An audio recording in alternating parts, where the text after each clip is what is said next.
Hello, everyone. How are you doing? And welcome to another episode of the Dr. Will Show, where I interview educators and entrepreneurs on leveling up. Each episode, I bring in someone who's dope. We have a conversation on what it means to live your best life. Today, I am here with someone who has been doing it and doing it big. Naomi Harm. I love that name, too. It just sounds like a secret agent or something. And she's been in the game doing it. And, I've had other guests on the show who've been consulting or they're beginning to consult. And, a lot of them they're a one-man show. And Naomi is coming through like a conglomerate, people. If you go to the website, you see it, you go, wow, okay, this is different. And I wanted to have her on the show to share her experiences, to talk about her journey into entrepreneurship and becoming an entrepreneur, in hopes that, again, you will be inspired and educated and be more well-informed so that when you take that next step, or if you've already taken that step, how can you get better at doing what you're doing? So for those who will be watching on YouTube or listening on SoundCloud or iTunes, will you please introduce yourself, Naomi? Yes, well, thank you, Dr. Will, so much. Yes, my name is Naomi Harm. I am not a secret agent, but I am first and foremost a woman leadership entrepreneur. I am a mother of 3 amazing children, and 2 of which are married, and we have some wonderful additions of grandbabies in our house already. I should say they're back in Wisconsin. But our youngest son that's with us, who's our wounded warrior from the U.S. Army. So our lovely Jake is with us, who makes me stronger and better each and every day. And I have the most amazing, inspiring husband that I have known for close to 30 years now, and we have been married for most of that time. So it's been amazing. But my background I'm bringing to you is, again, I always will say, first and foremost as well, I am a very proud and dedicated educator. My focus and purpose in life is to inspire teachers to empower students with the best teaching practices possible, but making sure that every child has value and to contribute to the conversation to really show what they know, what they're learning. Other background is I've been a 4th, 5th grade looping teacher. I've been a kindergarten teacher. I've been a tech coordinator for a school district in Wisconsin, and I've been a technology director for 26 school districts in Wisconsin. And after that journey, after being a technology director, I started my consulting company, and that will be 10 years old this next year already. It's amazing. But to make our leap out to California, we chose actually a better life for our U.S. Army wounded soldier of my son, to give him the quality of life, having sunshine every day and the ability to gain and to walk again. So that's, I put my focus on that for the last 2 years, and now I'm jumping back in full stream of our ed tech company. We're expanding it on the West Coast. Awesome. Thank you again for coming on the show. So there's a lot of us who are in the consulting space who sell or deliver a variety of products and services. How would you explain the work of an education consultant, and what inspired you to get in the game? That's a great question. The work of an educational consultant can vary greatly, and it really depends what your true passion is and how much that you're following that passion. For me individually, I know that my purpose and my calling is to really inspire educators with finding what is that niche to solve that problem in your classroom to get kids more involved and engaged in the learning. So because of that, part of my backbone of my learning is, one of my master degrees is that I'm a master professional development, meaning that I have a really a bigger focus area really on helping teachers use instructional approaches in meaningful ways with a balanced blend from tech to no tech at all. And it's really helping with foundational practice too of brain-based learning, teaching and practices, and teaching that whole child in mind. My educational consultant variety that I offer, some of us do online webinars. Some of us do face-to-face training and consulting. Some of us do long-term contracts over many years. And mine includes all of that right now. So I do many webinars to try to maximize my time and effort to meet and greet with people, but to make that extremely powerful too is to meeting with those school districts face to face and then offering them everything that we've done in a webinar, but taking it to the very next level. So tell us about Innovative Educator Consulting. What was your journey into creating the company? Yeah, my journey into creating the company, like I mentioned earlier, it's almost 10 years old.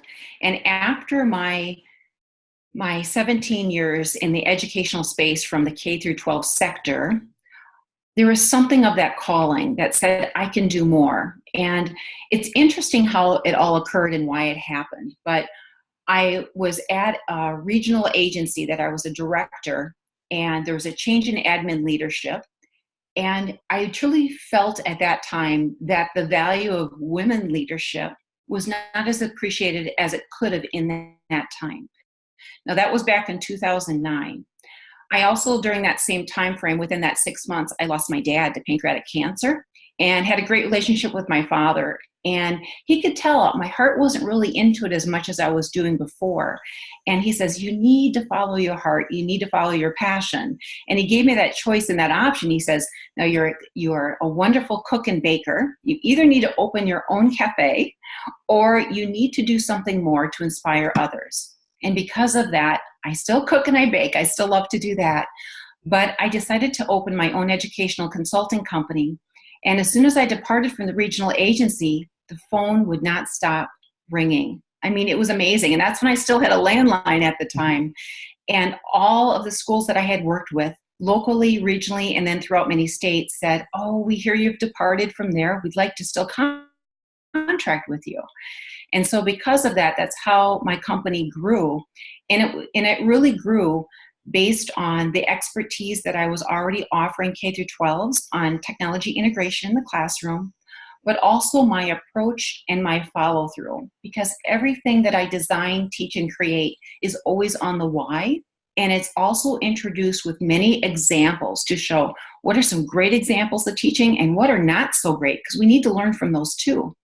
And from that aspect, the teachers felt like, oh, we can learn from this. I now have a model and what the possibilities are of even starting if I have very, very minimal tech literacy skills, but to kick it up a notch to say, hey, I'm really advanced. What can I do?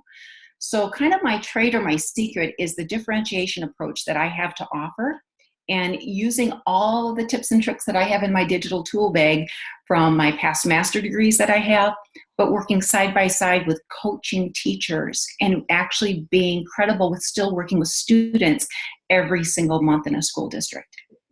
So I want to throw this out there to you because you just mentioned how you were going through a time where the, I don't know if excitement or passion would be the best phrase, but it started to wane and you didn't have the sort of the same feel that you had before.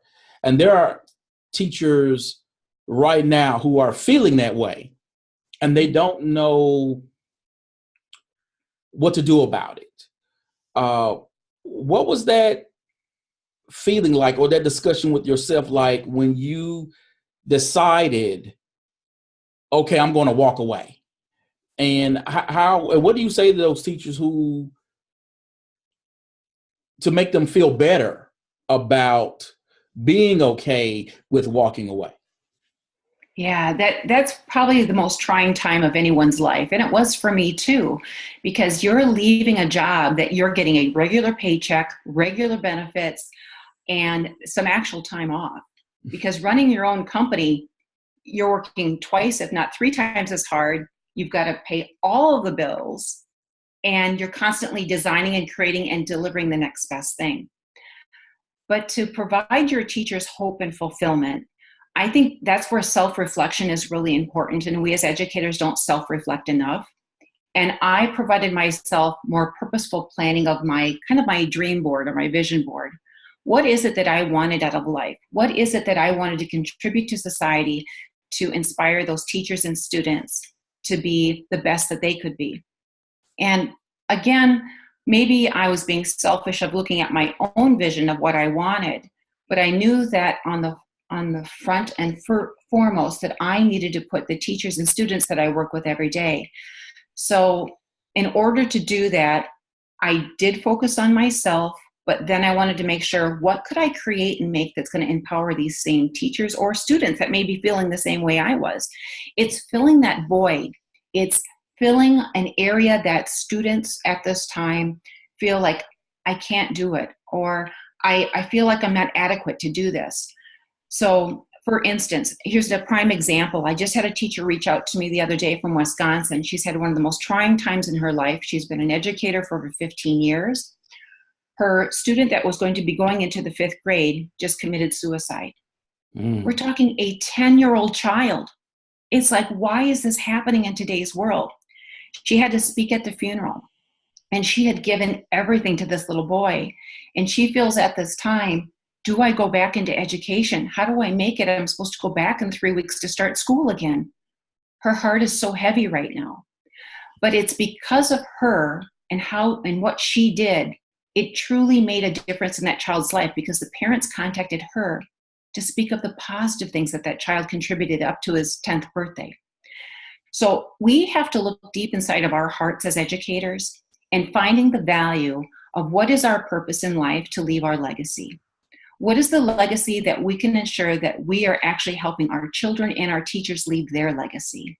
Because if we can help them justify their cause to make our world a better place, that's where we should be at.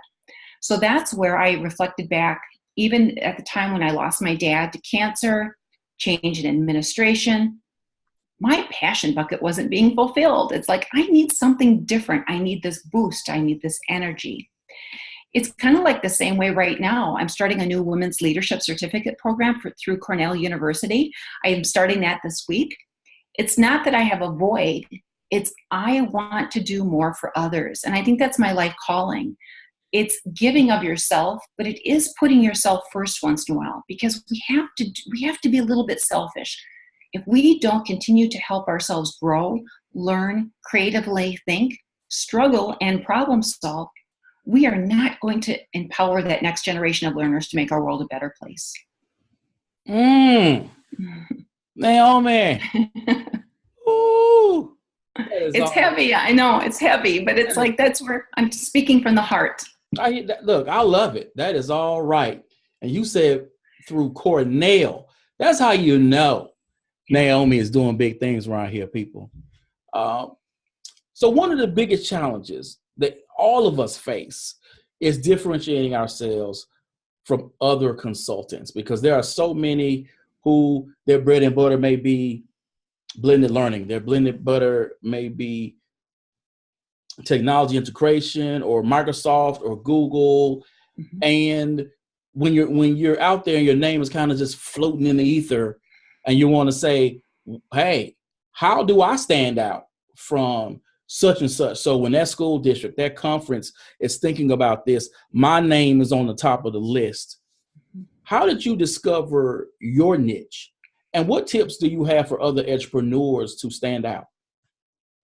Well, how I discovered my niche is mentioned just maybe a little bit before, is that there was something truly that connected with me with teachers, that I could design and create a lesson that was truly differentiated, that needed many different levels of learning in the classroom.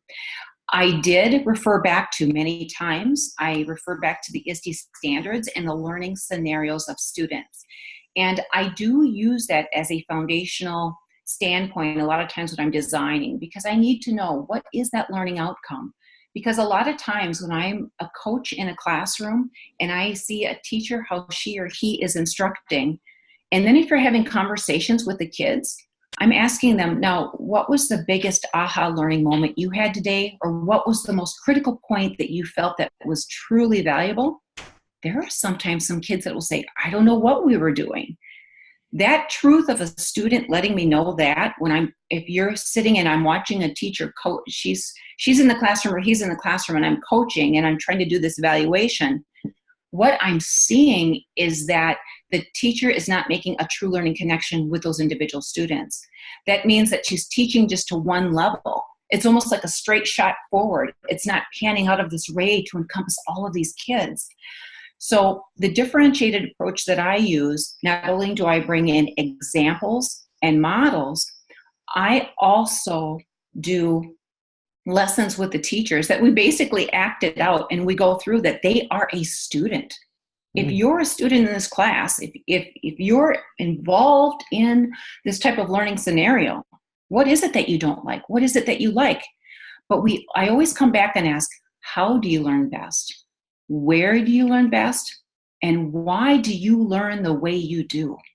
We've got to get inside these educators' heads. And sometimes they've been in the teaching realm for 20 years and they forget why they went into education. But they need to be reflective also to look back when they were that 10 or 11 years old. What was it that inspired them to be a student in that classroom? And what allowed them to say, I am getting up, I'm so excited that I want to come to this class today. That's what we should be thinking about as educators.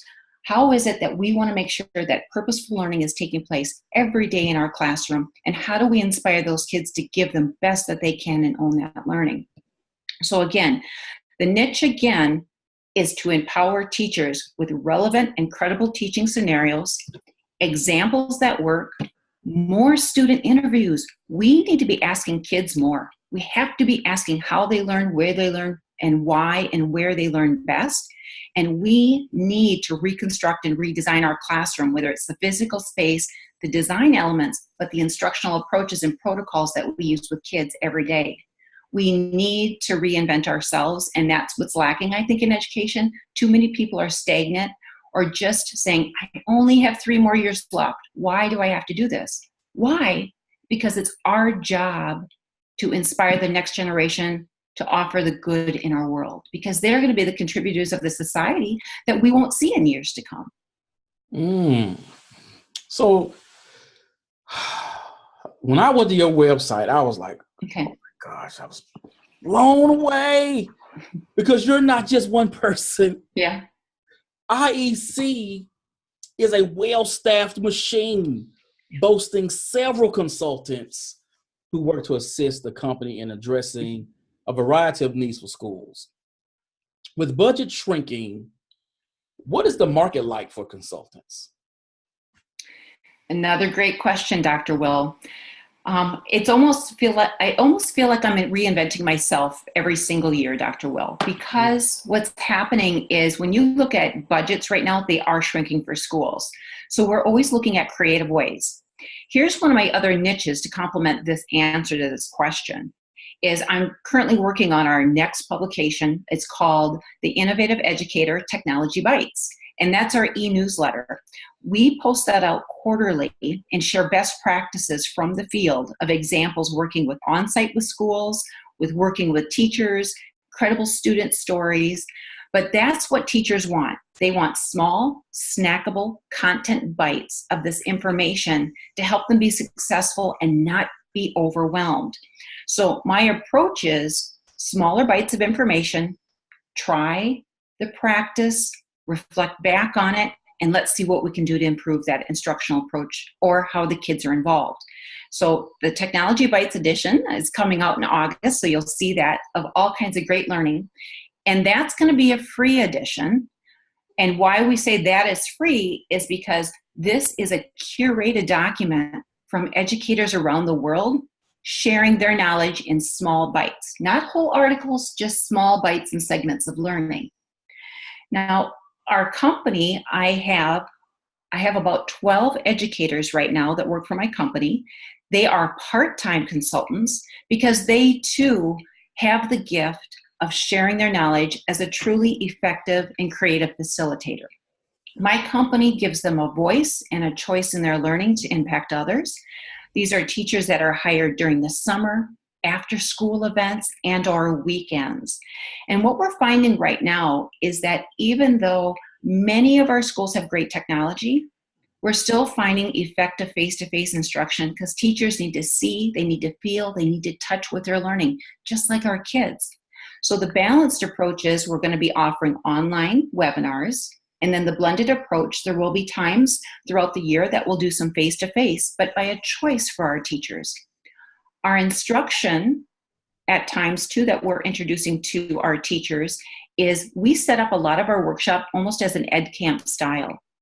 We have specific learning outcomes aligned to ISTE standards, Common Core, and NGSS, But what we do with that, teachers choose their own adventure to be inspired to take it to the next level.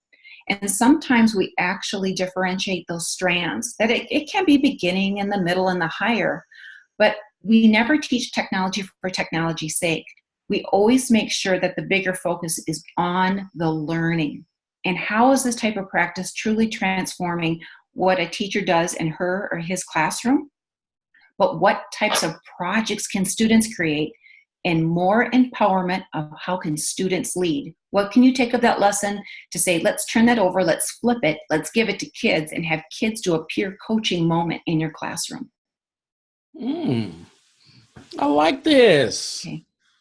So how do you generate leads? Do you have a email list, or are you using Facebook ads? How are you getting those companies, those school districts or those conferences that actually come to you, as opposed to you out there getting your hustle on? Right. That's a great question, too. Our leads, we do have a large database at Innovative Educator Consulting that I have collected and curated individuals that will say, I want to sign up for your newsletter, those that have taken our courses online or face-to-face. It's the relationships as well that I've had with these school districts for over 20 years. And they'll say, oh, just tell me when you've got something that you're publishing out. I want to be part of that email list. So yes, we do it the old-fashioned way. There is an email list yet, but we do publish on Google Plus and we do utilize Facebook. But I don't over-inundate individuals. I feel right now that sometimes some people are blasting out 3 or 4 times a week. It is so overwhelming. It's too much information coming at an individual. And then I've heard teachers say, I keep getting reminders 3 or 4 times a week, and they'll say, I'll unsubscribe because it's too much information coming at us. So that's kind of a practice that we use of a quarterly newsletter 4 times a year. We try to empower teachers as a back-to-school event. We do a fall edition, we kind of do a winter edition, and then that spring to ramp up for the summer. I also share continuously, though, on Twitter. I will retweet best practices that I truly value and feel like they are credible to teachers. I have other teachers that will retweet me based on a workshop or based on a face-to-face class that they've had with me. So it's the relationships from others that have actually built a lot of my credibility, because they have seen the opportunity, seen lessons and what I've done in classrooms, but they've also seen what I've done online, or they've tapped into webinars. The last thing that I do is also I provide many webinars, whether it's through ISTE as a global presence, or if it's also like with Simple K through 12 as our national presence. That type of give back has allowed for me to have deeper conversations. So for instance, I've given one recently on vision and dream boards using Google Slides. Sure, Google Slides is the tool, but what is it that we want our kids to create vision boards to help them with a career-friendly focus to be successful with their lives, and they feel they have ownership in that learning. So again, the whole focus is, what can we do to improve teachers' approaches, students have ownership, and then at the same time, a variety of a blended approach seems really complementary right now, from face-to-face to online, and even some pre-recorded sessions that teachers can tap into. All right, now let's talk about the money. Because I know that with a lot of people, it's all about, first of all, you need to price your stuff right. So you never know your worth, because you don't want to put yourself too low where you're not really making the money. And you don't want to, I guess, have your price too high where some school districts might, can't afford you or may not want to spend that money. And I remember when a friend of mine who's out there doing it globally, and he said, hey, Will, that's when I was starting out, he's like, don't go under 3. Do not go under 3. Look, you gotta have your bottom floor, because again, you do not want to undervalue what you're doing. How do you deal with pricing for the services you offer? I mean, I don't need to know about your money, but how do you set up your sort of fee structure?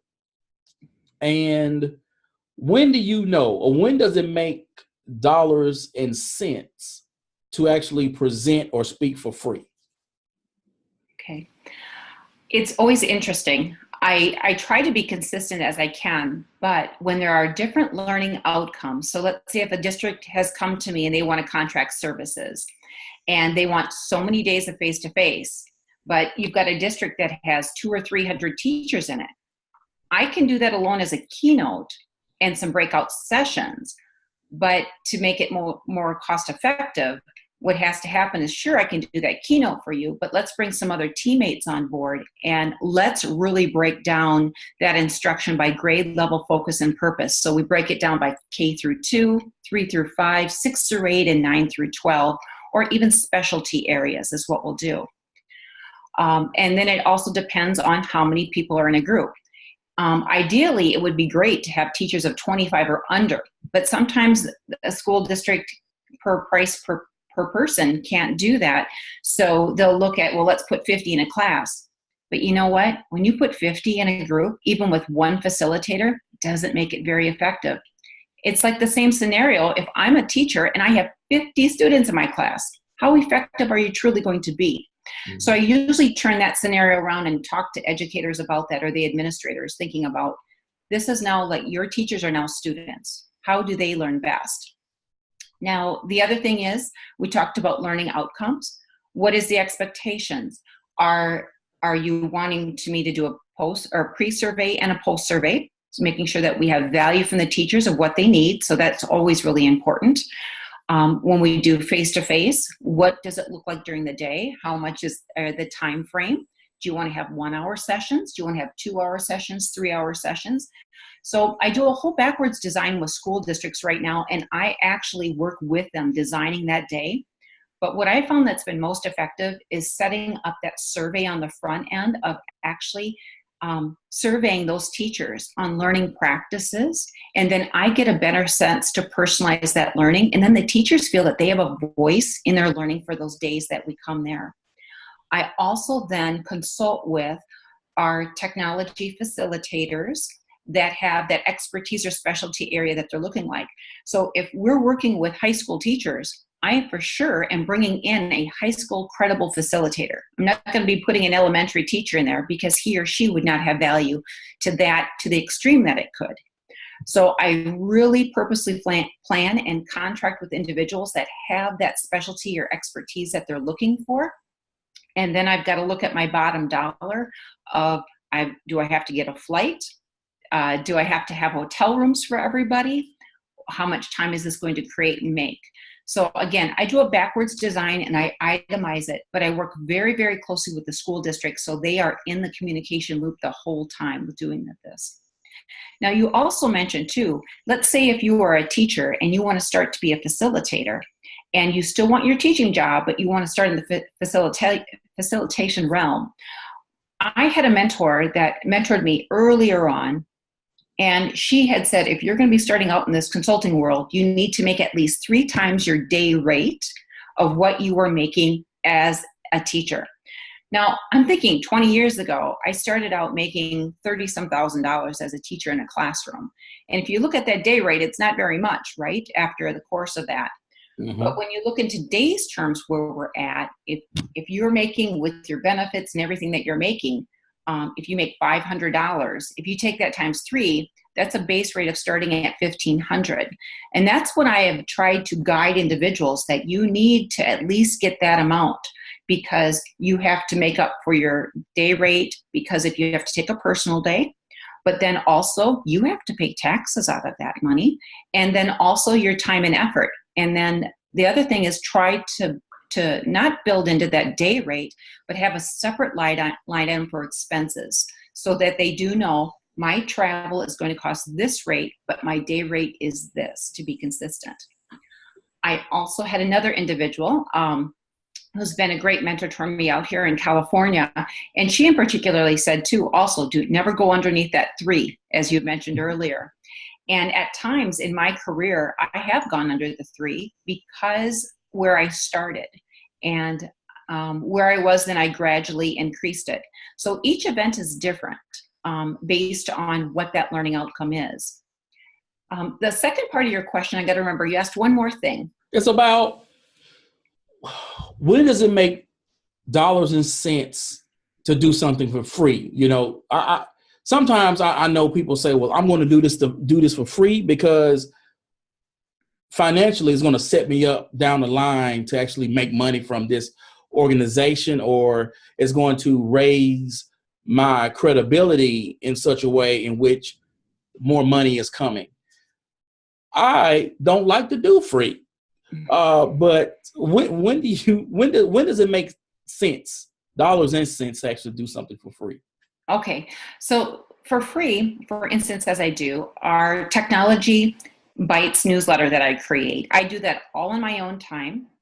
I do pull in my facilitators and others experts in the group, that meaning that if they can give me a snackable piece of content that's a paragraph or less, it will only take them a few minutes because I want to value their time. And then I may need to rewrite, and I'm doing that. So I'm giving back because that builds my brand, but also shares that I'm being credible with what's current in the practice of education.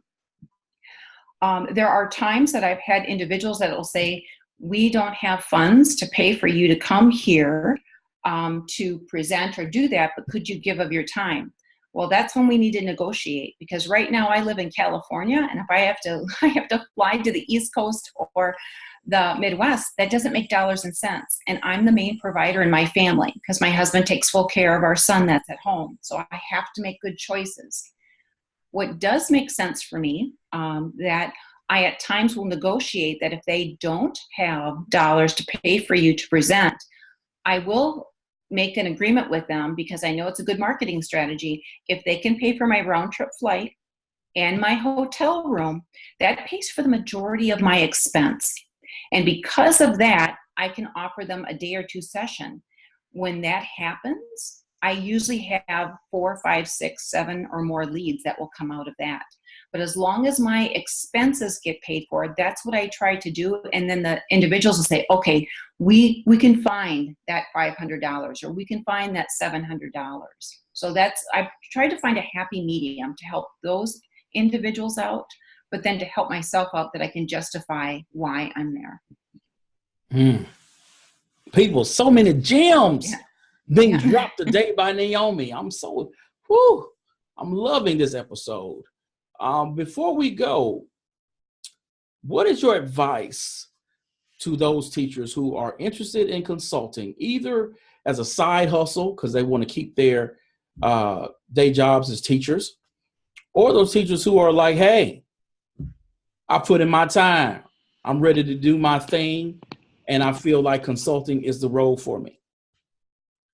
Well, my best advice for teachers is, again, we kind of touched on it earlier, but you do need to find your niche. And what is your niche, and what is your personal calling when it resonates with education in general?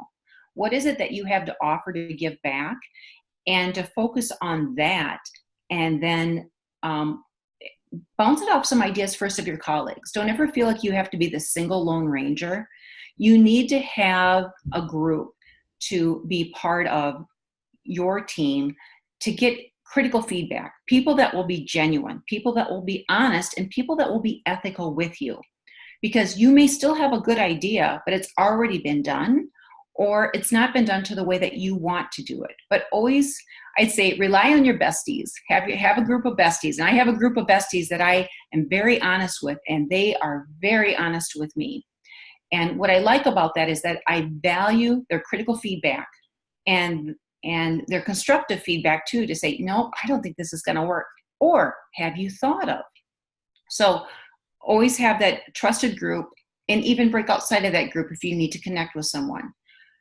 If you're going into the consulting world that you're going to keep your full-time teaching job, but you want to have the side hustle, always keep the vision in mind. What is the purpose? What's the learning outcome? And where are you going to truly add value that it's going to make a difference in a teacher's life, an administration's life, or a child's life? Because once we lose sense that we're adding value to our community of education, and it's truly self-assertive and you're self-serving, there's not value necessarily in that. And because it's not making a difference with children, because we're in the business of children, they're our best customers. And our customers need to be met at the doorway, greeted every day, respected, and to have the opportunity that you can fulfill their dreams as an educator. And because of that, making sure that you do keep the eyes on the prize, that it's the best value add in education. Thank you, Naomi, for coming on the show. Well, thank you, Dr. Will. I appreciate your time and effort today, and I cannot wait to learn more about your learning journey as well. Oh, I'm trying to do it. I'm still, I haven't broken that next level yet. I'm still sort of the beginning level of my money. And I will tell you that that first big check I got, it was big for me. I was like, wow, this is fantastic, until tax season came, Right. which you mentioned earlier, Mm-hmm. because unlike your check right now as a teacher, where, you know, they take out FICA and all that stuff before I get my check, when you get that $3,000 or what have you, they take nothing of that money. That's right. So when the tax man come at the end of the year, trust me, his hand is out. Yes, he is. That's why I said it has to be at least 3 times what you're currently making, because 1/3 of that check goes right back to our wonderful IRS. So. Yes. So people, you know how I do this. The video cast will be going up on YouTube. I need you to subscribe, leave your comments. The podcast is going up on iTunes and SoundCloud. I need you to follow, subscribe, leave your comments, because your boy's trying to get Oprah on the show. And I want her to know that I'm just doing it big time around here. Again, I would like to thank Naomi for being the guest on the show. All right, people. As always, invest in you. EDU. Peace.